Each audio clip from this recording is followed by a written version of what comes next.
नमस्कार दोस्तों। आज हम बात करेंगे नक्षत्र के बारे में कि हमारे जीवन में नक्षत्र की कितनी इंपॉर्टेंस है। तो हम यहाँ पे ये बात भी करेंगे कि हमारे जीवन में नक्षत्र की कितनी ज्यादा इंपॉर्टेंस है और वो चीज हमको कभी भी भूलनी नहीं चाहिए कि हम किसी की भी प्रिडिक्शन करें। और यहाँ पे अंत में मैं ये भी बताऊंगा कि कहाँ पे हमको नक्षत्र को देखना ही नहीं है। तो चलिए अपनी बात को शुरू करता हूँ। सबसे पहले आपको एक चीज ध्यान रखनी है, कभी भी किसी की प्रिडिक्शन आप करें, सबसे पहले एक चीज ध्यान रखिए, जो हमारा दशा सीक्वेंस होता है उसको आपने असेंडिंग ऑर्डर में पूरा याद रखना है। ये नहीं कि पहले आपने सन बोल दिया, फिर वीनस बोल दिया, फिर मून बोल दिया, फिर केतु बोल दिया, फिर राहु बोल दिया, प्लेनेट के नाम याद रख लिए। कई लोग ऐसे प्लेनेट के नाम रखते हैं ना, sun moon Mars Mercury Jupiter Venus Saturn Rahu Ketu, लेकिन दशा तो ऐसे नहीं चलती। प्लेनेट के नाम तो ठीक है कि sun moon Mars Mercury Jupiter Saturn Venus Rahu Ketu, लेकिन दशा तो ऐसे नहीं चलती। इसलिए आपको प्लेनेट के नाम भी ऐसे याद नहीं रखने। प्लेनेट के नाम आपको ऐसे रखना चाहो रख सकते हो, कोई दिक्कत नहीं है। लेकिन प्रिडिक्शन करते समय किसका समय पहले आएगा, किसका समय बाद में आएगा, किसके अंदर कौन पहले आएगा, इसके लिए आपको ना चार्ट को बार बार देखना नहीं पड़ेगा। उसका सही तरीका मैं आपको बताता हूँ। जो ये नाम आप याद रखते हैं या दशा सीक्वेंस जो याद रखते हैं, दशा सीक्वेंस को याद रखिए उनके असेंडिंग ऑर्डर में। कैसे? पहले Ketu, Venus Sun, moon Mars Rahu, Jupiter Saturn Mercury, इसको इस तरीके से याद करना। अब हम बात करते हैं नक्षत्रों की। तो नक्षत्रों की इंपॉर्टेंस इतनी होती है हमारे जीवन में कि कई बार हम ये देखते हैं कि हम प्रिडिक्ट कुछ और कर रहे होते हैं, निकलता कुछ और है। जैसे हम पराशरी में करते हैं, फिर हम अपने आंसर ये देते हैं, अच्छा ये यहाँ पे देख रहा था इसलिए ये काम नहीं हुआ, अच्छा इसने यहाँ से देख लिया इसलिए ये काम हो गया, अच्छा इसके साथ तो कंजंक्शन में ये था इसलिए ये काम नहीं हुआ। अगर ये सब नहीं देख रहे तो वो कह देंगे अच्छा नवांश में ये था इसलिए नहीं हुआ, दशांश में ये था इसलिए नहीं हुआ। तो हम ना अपनी प्रिडिक्शन में खुद ही फंस जाते हैं। लेकिन नाड़ी ज्योतिष जो है ये इस चीज को एकदम क्लियर कर देती है कि आपको कोई D9 नहीं देखना, कोई D10 नहीं देखना, कोई अष्टक वर्ग नहीं देखना, कोई D60 नहीं देखना। आपको प्रिडिक्शन करनी है। और वो किस बेस पे करनी है? जो प्लेनेट को देख रहे हैं आप, वो देखिए कि वो प्लेनेट हमारी जिंदगी में क्या करने आया है, नंबर एक। नंबर दो, कौन सा इवेंट कब होगा ये डिपेंड करता है दशा भुक्ति अंतर पे। तो जिस प्लेनेट की दशा भुक्ति अंतर चल रही है, उस दशा भुक्ति अंतर के अंदर वो हमको क्या प्लेनेट अपने नंबर लेके चल रहे हैं किस इवेंट के लिए, वो इवेंट होगा। और वो कब होगा? जैसे सपोज करो दशा भुक्ति अंतर चल रही है, अंतर कई बार 7 दिन की भी हो जाती है, कई बार अंतर 2 महीने की भी हो जाएगी। डिपेंड करता है कि दशा बड़े प्लेनेट की है, भुक्ति बड़े प्लेनेट की है, अंतर भी बड़े प्लेनेट का है, या दशा भी छोटे प्लेनेट की, भुक्ति भी छोटे प्लेनेट की, अंतर भी छोटे प्लेनेट की। बड़े छोटे प्लेनेट से मेरा मतलब ये नहीं है कि कोई प्लेनेट बड़ा है या कोई प्लेनेट छोटा है। मेरा मतलब इतना ही है, जैसे सन हो गया, केतु हो गया, मार्स हो गया, इनकी दशा थोड़ी कम होती है। जैसे सन की 6 साल की हो गई, केतु की 7 साल की हो गई, मार्स की 7 साल की हो गई, मून की 10 साल की हो गई। उसी तरीके से अगर हम वीनस को देख लेंगे तो ये तो 20 साल का है, सैटर्न तो 19 साल का है। तो ये बड़े बड़े हो गए, राहु मरकरी जुपिटर ये भी बड़े बड़े हो गए। तो जो बड़े के अंदर बड़ा आएगा तो वो जो अंतर है वो 4-5 महीने का हो जाएगा। अब हम लोग को 4-5 महीने में टैप करना है कि ये हमारा इवेंट कब होगा, तो हम ट्रांजिट लगाएंगे। तो खैर सबसे पहले हम बात करते हैं अब नक्षत्र की इंपॉर्टेंस। तो इसमें ये होता है, हमारा प्लेनेट, कोई भी प्लेनेट मान लो आप, कोई भी प्लेनेट मान लो, केतु से लेके मरकरी तक कोई भी प्लेनेट मान लो, वो किसी न किसी राशि में तो होगा। किसी न किसी राशि में होगा तो किसी न किसी डिग्री का भी होगा, और किसी न किसी डिग्री का होगा तो किसी न किसी नक्षत्र में भी आ रहा होगा, और उस नक्षत्र में भी प्रॉपरली वो किसी के सब लॉर्ड में आ रहा हो। तो चलिए हम उसकी अभी चर्चा करते हैं। तो ये देखिए आप अपनी कंप्यूटर स्क्रीन,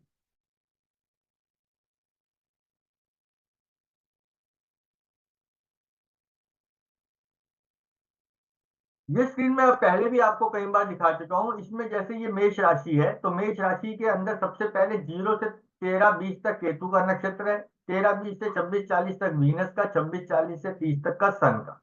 इसी तरीके से अब सन का ये 3 डिग्री 20 मिनट हुआ, तो ये 10 डिग्री इसके यहाँ पे आ गए। फिर बाद में ये 13 डिग्री 20 मिनट, और ये उसके बाद ये 1 से 4 तक ये सीक्वेंस चल जाएगी। ये मैं पहले अपनी पुरानी वीडियोस में आपको बता चुका हूँ।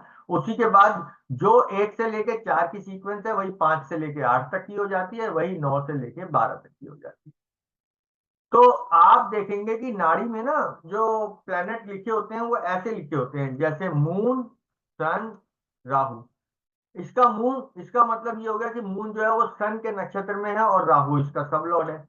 इसी तरीके से कोई भी प्लेनेट लिख लो, उसमें कोई फर्क नहीं पड़ता। जैसे सैटर्न, सैटर्न, सैटर्न, इसका मतलब सैटर्न जो है वो सैटर्न के ही नक्षत्र में है और सैटर्न के ही सब लॉर्ड में है। इसको और भी कुछ भी कर लो, जैसे इसको कर लो आप मरकरी, सन, जुपिटर। मरकरी जो है वो सन के नक्षत्र में है और जुपिटर उसके सब लॉर्ड में है। तो पहले हम ये 2 लेवल तक की चीज समझते हैं। जैसे ये मरकरी सन है, तो इसका मतलब क्या है? मरकरी जो प्लेनेट है वो सन के नक्षत्र में है। तो अब हम ये पहले हम मरकरी को वीनस के रूप में आपको समझाता हूं। सन थोड़ा सा कॉम्प्लिकेटेड हो जाएगा, इसके बाद हम कॉम्प्लिकेटेड में हल्का सा कॉम्प्लिकेटेड में कर लेंगे, मरकरी के अंदर सन को भी कर लेंगे। मैं लिख लेता हूं ताकि मेरे को भी याद रहे। तो मरकरी के अंदर सबसे पहले हम वीनस को लेते हैं कि मरकरी किसके नक्षत्र में है, वीनस के। तो मरकरी अगर वीनस के नक्षत्र में है, तो वीनस का नक्षत्र कहाँ आता है? ये 1 नंबर में यहाँ आता है, 5 नंबर में आता है और 9 नंबर में आता है।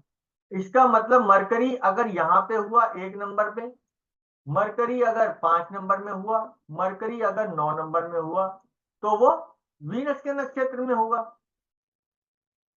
ये तो आपको पता लग गया। लेकिन वीनस के नक्षत्र में कब होगा? वीनस के नक्षत्र में कब होगा? जब ये मरकरी आपका 13 डिग्री 20 मिनट से लेकर 26 डिग्री 40 मिनट का होगा, तब होगा। अगर ये 13 डिग्री 20 मिनट से कम का हो गया, अगर 13 डिग्री 20 मिनट से कम का हो गया, तो मरकरी जो है वो केतु के नक्षत्र में आ गया। If mercury is less than 13 degree 20 minute, ये मैं यहां पे ऐसे लिख देता हूं।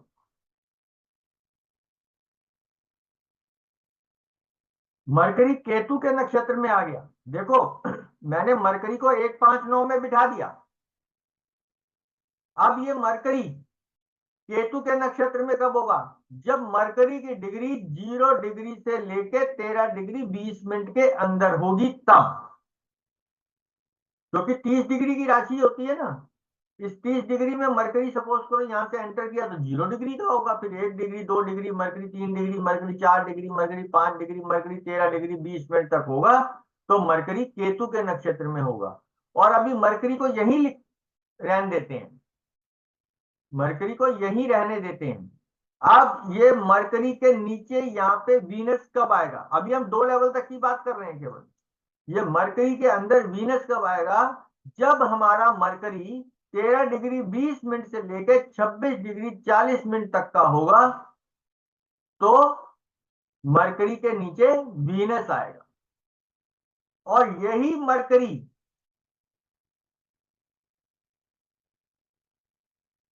वीनस कब आएगा? If mercury is 13 degree 20 minute से लेके 26 डिग्री 40 मिनट।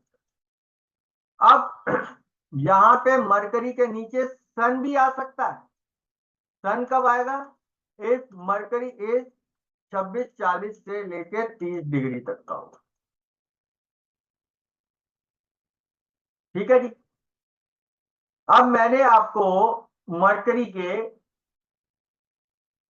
तीनों रूप दिखा दिए कि मरकरी यहाँ पे केतु के नक्षत्र में भी आ सकता है, वीनस के नक्षत्र में भी आ सकता है, सन के नक्षत्र में भी आ सकता है। डिपेंड करता है कि मरकरी की डिग्री क्या है। उससे हमको पता लगेगा कि मरकरी किसके नक्षत्र में है। ये तो हुई 2 लेवल की बात। अब अगर यही मरकरी यहां आ जाता है, यही मरकरी यहां आ जाता है 2 नंबर में, तो क्या होगा? तो ऐसे होगा कि अगर इसको यहां पे लिखते हैं, अगर mercury sun if mercury is 0 to 10 degree, अगर मरकरी 10 डिग्री तक का है तो मरकरी सन के नक्षत्र में होगा। और यहां पे भी मरकरी हमारा 26 40 से 30 तक था, तब भी सन था। तो अगर यहाँ पे मरकरी है तो भी हमने मरकरी सन लिख दिया, यहाँ पे मरकरी है तो भी मरकरी सन लिख दिया, क्योंकि मरकरी सन के नक्षत्र में है। फर्क केवल इतना है कि यहाँ पे जब मरकरी था तो मरकरी की डिग्री 26 40 से 30 डिग्री के बीच में थी, और यहाँ पे जब मरकरी है तो वो टॉरस के अंदर है, उसकी डिग्री 0 से लेके 10 डिग्री के अंदर है। अब यहाँ पे मरकरी सन की जगह आपका मरकरी मून भी हो सकता है, मरकरी मून भी तो हो सकता है ना। तो मरकरी मून कब होगा? इफ मरकरी इज 10 डिग्री से लेके 23 20 तक होगा, तो मरकरी मून के नक्षत्र में होगा। इसी तरीके से ये मरकरी मार्स के नक्षत्र में भी हो सकता है, इफ मरकरी 23 डिग्री 20 मिनट से लेके 30 डिग्री तक होगा। तो यहां पे आपने ये सीखा कि 2 लेवल तक कैसे निकालते हैं, 2 लेवल तक कैसे निकालते हैं। अब हम बात करते हैं इनके नंबर्स। इसको हम थोड़ा शॉर्ट में करते हैं। जैसे सपोज कीजिए आपका मरकरी यहां पे बैठा हुआ है, मैं आपको एग्जांपल में ठीक से दोनों पार्ट लेके समझा देता हूं। मान लीजिए मरकरी जो है हमारा 13 डिग्री 20 मिनट के बीच में आ रहा है, इसको 20 डिग्री ले लेते हैं। अगर मरकरी 20 डिग्री में आ रहा है तो हम पहले मरकरी के नंबर लिखेंगे। तो मरकरी के कैसे नंबर लिखते हैं हम? इसका ये तो आएगा 20 डिग्री में आ रहा है, तो मरकरी किसके अंदर आएगा? वीनस के अंदर आएगा। मरकरी वीनस के नक्षत्र में आएगा, तो मरकरी के पहले नंबर लिखेंगे। मरकरी किसका ऑनर है, किस हाउस का? 3 और 6 का। एक चीज और ध्यान रखिएगा कि ये मैं मान के चल रहा हूं कि ये भाव चलित है। सपोज करो मेष लगन की पत्री है और मेष लगन का ही ये भाव चलित है, जिसके अंदर कोई भी राशि गायब नहीं हुई, और ऑब्वियसली कोई गायब नहीं हुई है तो कोई ऐड भी नहीं हो पाएगी। तो मरकरी के हाउसेस कौन से हैं? 3 और 6 का ये ओनर है, और बैठा कहाँ पे है?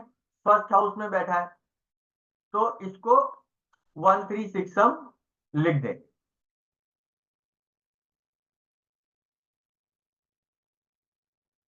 अब वीनस के नंबर लिखने हैं, तो वीनस किसका लॉर्ड है? यहाँ पे सेकंड और सेवंथ हाउस का, तो 2 और 7 लिख देंगे।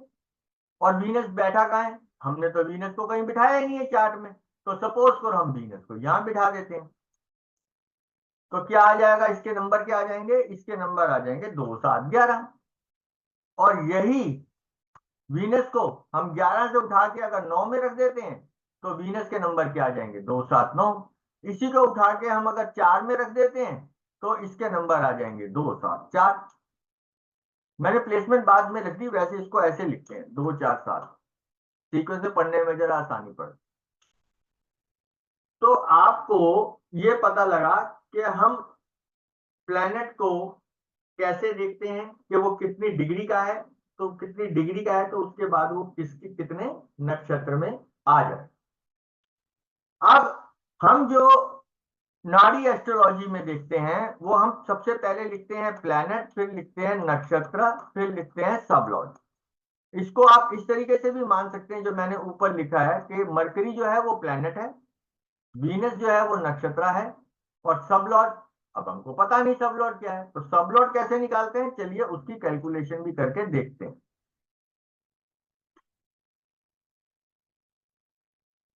आपको पता है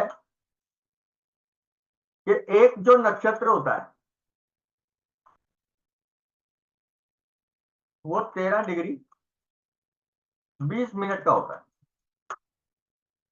तो अब हम डिग्री और मिनट को हम मिनट में बदल लेंगे। मिनट जैसे हम रुपए और पैसे को पैसे में बदल लेते हैं ना, 1 रुपया तो कितने हो गए, 100 पैसे। 1 रुपये 50 पैसे, कितने पैसे हो गए, 150 पैसे। तो ऐसे डिग्री को मिनट में बदल लेते हैं। 1 डिग्री में 60 मिनट होते हैं, तो हम क्या करेंगे, 13 × 60 जमा 20 मिनट। तो 13 × 60 कितना हो गया, 13×78 जमा 20, तो ये कितना हो गया, 800। 800 मिनट हो गया। अब हमने क्या करना है, हमने इस 800 मिनट को सब में बांटना है। जैसे मैंने केतु में बताया था ना, 0 डिग्री से लेकर 13 डिग्री 20 मिनट तक केतु का नक्षत्र है। तो 0 to 13 20 किसका नक्षत्र है, केतु का। फिर 13 20 से 26 40 किसका नक्षत्र है, वीनस का। तो चलिए पहले हम केतु का नक्षत्र निकालना सीखते हैं कि केतु के नक्षत्र में अगर हमारा कोई प्लेनेट किसी पर्टिकुलर डिग्री का है तो हम उसका सबलॉट कैसे निकालें। तो एक नक्षत्र तो हमारा 800 मिनट का होता है, कोई भी एक नक्षत्र हो।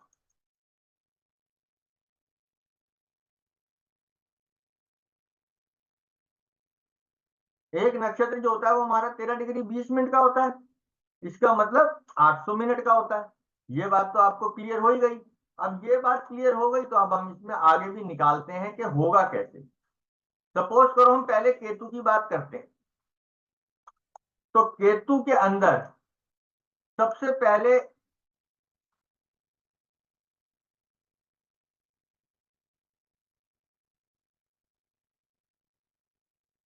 केतु के अंदर सबसे पहले केतु का सबलॉर्ड आएगा। इस बात को ध्यान रखना, जिस नक्षत्र की बात हम करते हैं कि प्लेनेट इस नक्षत्र में है, जिस नक्षत्र में है उसका सबलॉर्ड ही पहले आएगा। उसके बाद फिर जो वो दशा का सीक्वेंस है वही चलेगा। जैसे केतु के अंदर पहले केतु आ गया, फिर आ जाएगा वीनस, फिर सन, फिर मून, फिर मार्स, फिर राहु, फिर जुपिटर, फिर सैटर्न, फिर मरकरी। इसी तरीके से जब हम वीनस की बात करेंगे कि वीनस के अंदर कैसे नक्षत्र आएंगे, तो सबसे पहले हम लिखेंगे वीनस। तो वीनस के अंदर सबसे पहले किसका नक्षत्र आएगा, केतु के अंदर सबसे पहले केतु का था, तो वीनस के अंदर सबसे पहले नक्षत्र किसका आएगा, वीनस का।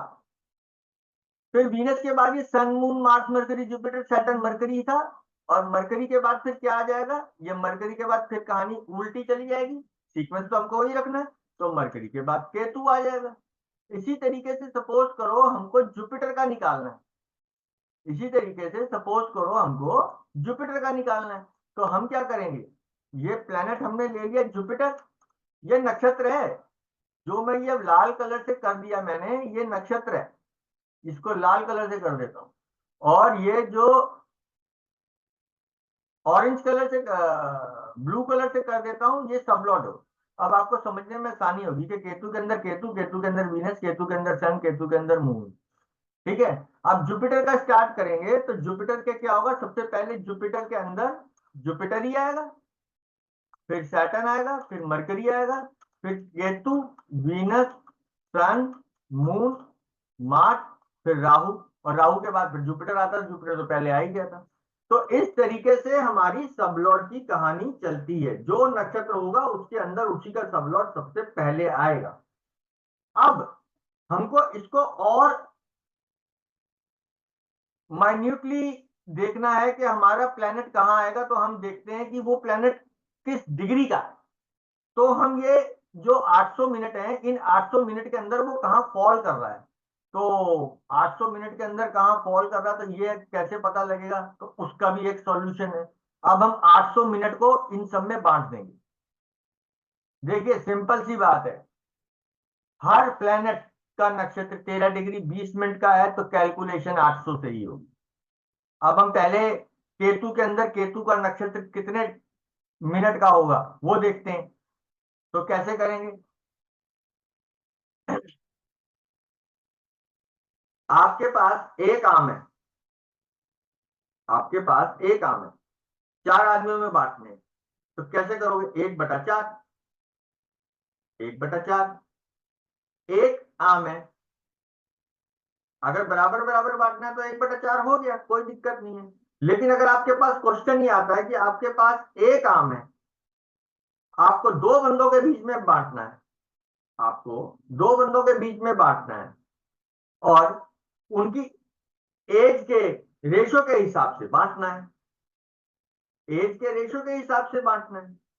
तो आप कैसे करेंगे? अगर एक की उम्र है 25 साल, दूसरे की है 50 साल, तो एक को जितना दोगे, दूसरे को उससे डबल दोगे, दूसरे को उससे डबल दोगे, एज के हिसाब से करना है। उसी तरीके से जब हमको ये 800 मिनट को सारे प्लैनेट्स में बांटना है, तो यहाँ पे ये रूल नहीं है कि आपको बराबर बराबर बांटना है, ऐसा नहीं है। यहाँ पे हमको बांटना है इनको इनके दशा सीक्वेंस के हिसाब से। तो दशा कितनी होती है उस हिसाब से बांटेंगे। अब हमारी Ketu, Venus, Sun, moon, Mars, Rahu, Jupiter, Saturn, Mercury, अगर हम सबका टोटल करें तो 120 ईयर्स आता है। लेकिन केतु की दशा कितनी है? 7 साल की। तो केतु के अंदर केतु की बात करते हैं पहले, ठीक है? केतु के अंदर केतु की बात करेंगे तो कितना आ जाएगा? ये 800 मिनट को डिवाइड करना सब में, तो 800 गुणा केतु की दशा कितनी होती है? 7, 7/120। तो अब हम कैलकुलेटर यूज करते हैं यहाँ पे।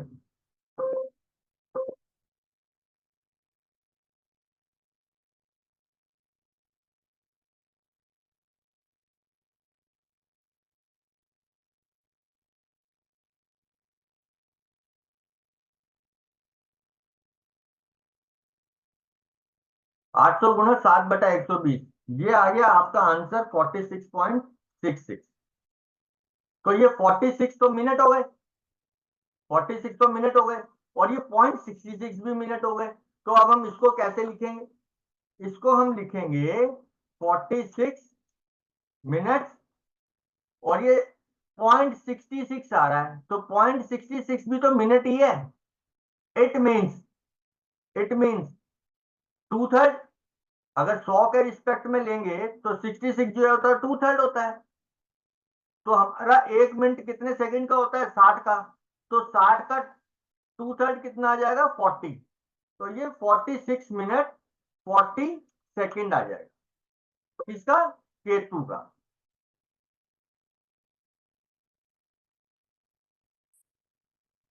अब केतु के बाद हम वीनस का निकालते हैं। तो जब वीनस का हम निकालेंगे, तो वीनस का कैसे निकालेंगे? 800 × 20 डिवाइडेड बाय 120। तो अब इसको भी हम कैलकुलेटर से यूज कर लेते हैं, जरा कितना आता है। 800 × 20 डिवाइडेड बाय 120, तो ये आ गया हमारा 133.33। 1 घंटे में 7, ये मिनट आ गए हमारे। तो 1 घंटे में 60 मिनट होते हैं, 2 घंटे में 120 मिनट होंगे, 2 घंटे में 120 मिनट होंगे। तो ये कितना आ जाएगा हमारा? 2 आवर, 120 और 13 133, तो 13 मिनट। 120 जमा 13 133 हो जाएगा ना, और ये 33। अब ये मिनट है, इनको सेकंड में कितने, कितना आ जाएगा? 20। तो 2 घंटे 13 मिनट 20 सेकंड का हमारा ये आ जाएगा आपका वीनस का नक्षत्र। 1 मिनट होल्ड कीजिएगा।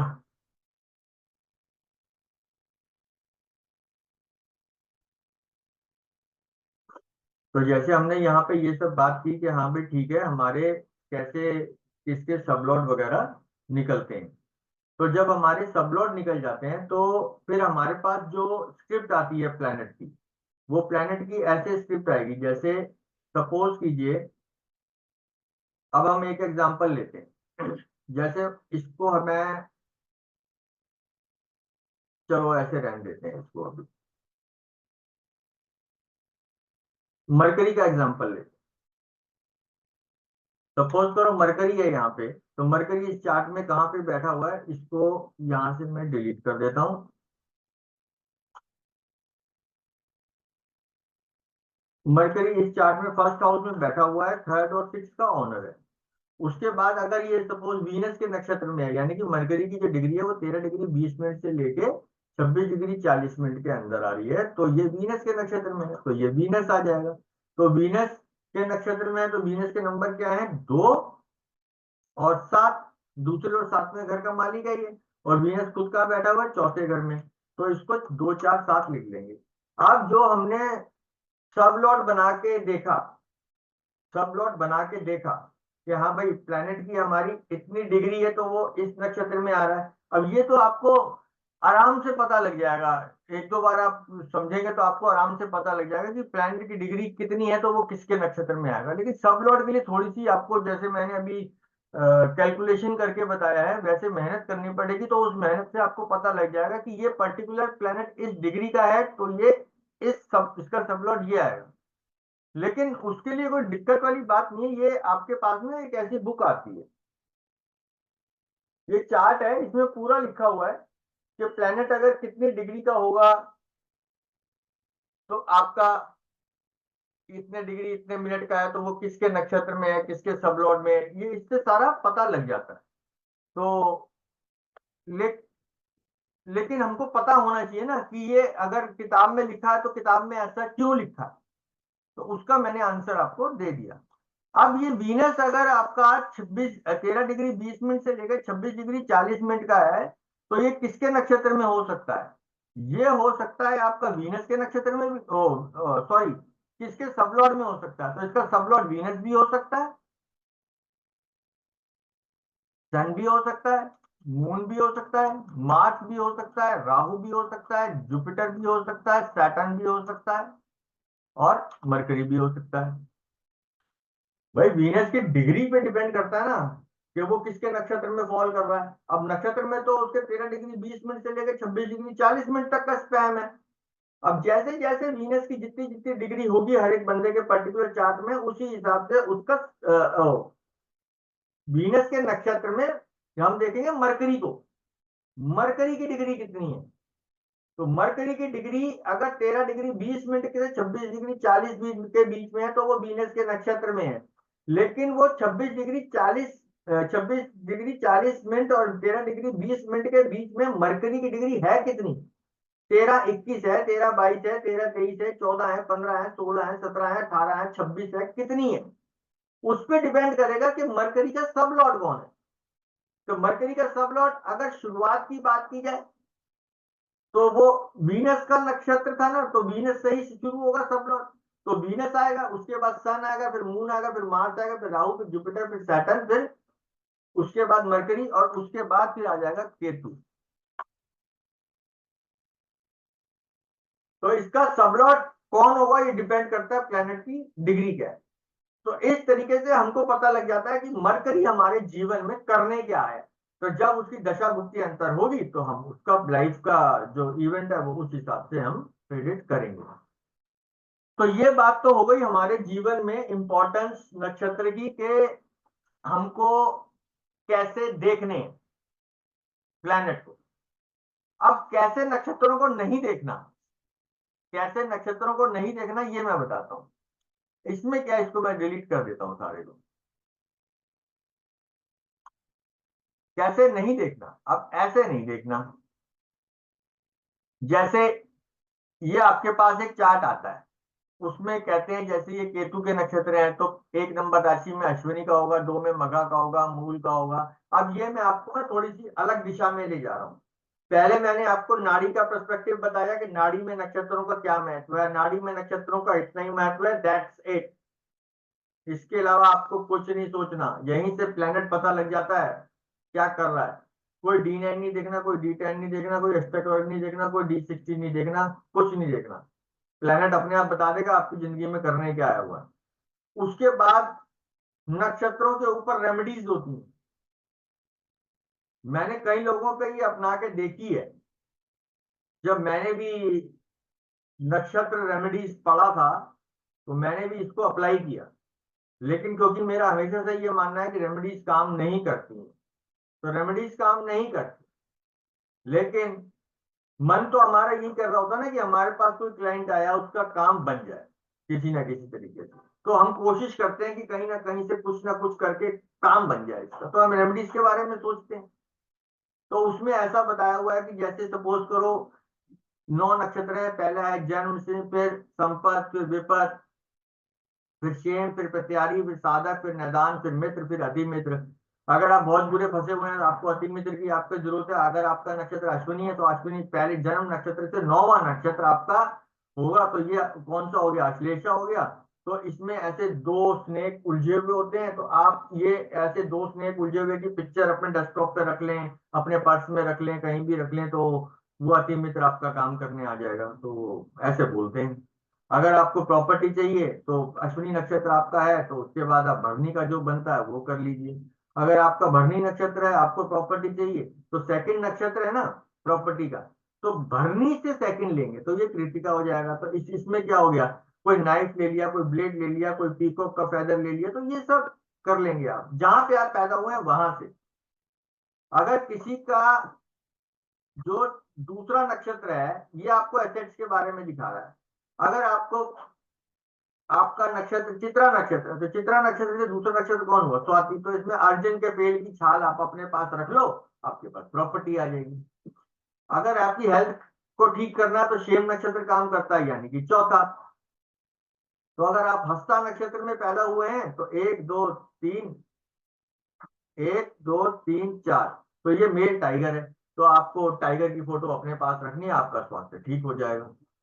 तो इस तरीके से रेमेडीज के बारे में बता दिया जाता है। तो अब मैं मैंने इसको पढ़ा और मैंने इसको अप्लाई किया, लेकिन रिजल्ट नहीं आया जिन जिनको बोला। तो मैं ये तो कह नहीं सकता कि तुमने ठीक से नहीं किया और ये वो।